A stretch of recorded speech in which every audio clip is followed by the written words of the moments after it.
A B C are partners in a firm, 3 partner हैं A B C firm में। They have no partnership agreement for their guidance, और उन्होंने कोई partnership agreement नहीं बनाया, did नहीं बनाई। अब लड़ाई होगी, बना लेते तो बढ़िया रहता। कोई बात नहीं, अब लड़ाई करवा देंगे। हम क्या करवा देंगे, होगी। लिखा हुआ है ना, देखो, they have no partnership agreement for the guidance at the end of the first of the commencement, उनका पहला साल हुआ of the firm. They have faced the following problem, और उनके सामने ये प्रॉब्लम आई, और अब हमें उन प्रॉब्लम को सॉल्व करना है। ठीक है, देखो A part, A wants that interest on capital should be allowed to the partners but B and C do not agree. देखो, ए कह रहा है कि हमें कैपिटल पर मिलना चाहिए इंटरेस्ट, डेट तो इनके पास बनी भी नहीं है, कैपिटल पर इंटरेस्ट मांग रहा है ए, लेकिन बी और सी नहीं मान रहे हैं, बी और सी मना कर रहे हैं। तुम्हें बात मालूम होगी, जब डेट नहीं होती किसी को कोई इंटरेस्ट नहीं दिया जाएगा कैपिटल पर, किसी को कोई इंटरेस्ट नहीं दिया जाएगा। ठीक है, लिखो ए पार्ट का आंसर लिखो।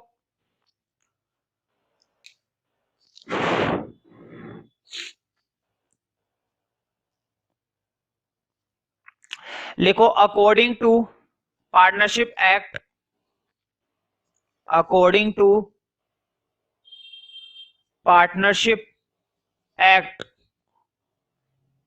According to partnership act, no interest on capital will be allowed, no interest on capital will be allowed, उन्हें कोई इंटरेस्ट नहीं दिया जाएगा। No interest on capital will be allowed because there is no partnership agreement, because there is no partnership agreement. जब तक इनके बीच कोई agreement नहीं होता किसी को कुछ नहीं मिलने वाला। ठीक है, मतलब interest on capital. Next part देखते हैं, B wants the partner should be allowed to draw salary but A and C do not।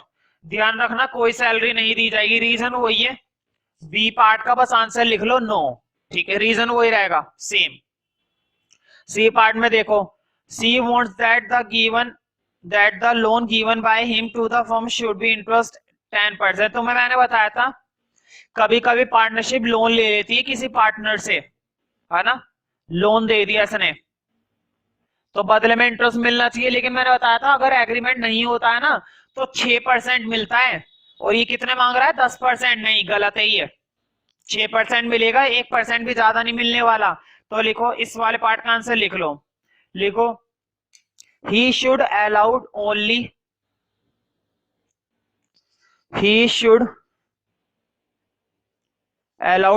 6% interest, he should allowed only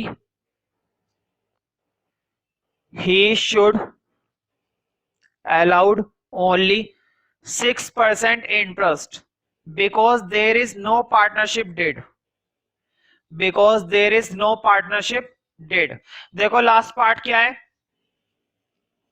A and B have contributed larger amount of capital, desire that the profit should be divided in the ratio of capital contribution। ये कह रहे हैं कि A और B ने ज्यादा capital लगाया था और C ने कम लगाया होगा। भाई A और B ने ज्यादा लगाया तो C ने कम लगाया होगा, है ना। तो ये कह रहे हैं अगर उन्होंने ज्यादा पैसा लगाया है तो उनको ज्यादा इंटरेस्ट मिलना चाहिए। तो ध्यान रखना, डेट तो बनी भी नहीं है, जब डेट नहीं बनी भी होती तो कैपिटल पर इंटरेस्ट तो ज्यादा मिलना तो छोड़ो, किसी को इंटरेस्ट ही नहीं मिलेगा। मैंने बता दिया है बात, किसी को भी कैपिटल पर कोई इंटरेस्ट नहीं दिया जाएगा। तो लिख देना नो। जो उनका प्रॉफिट है ना वो कैसा बटेगा, इक्वली लिख लो, profit will be shared equally, profit will be shared equally. ठीक है, कैपिटल से हमें कोई मतलब नहीं है, जो उनका जो प्रॉफिट होगा वो इक्वली शेयर किया जाएगा।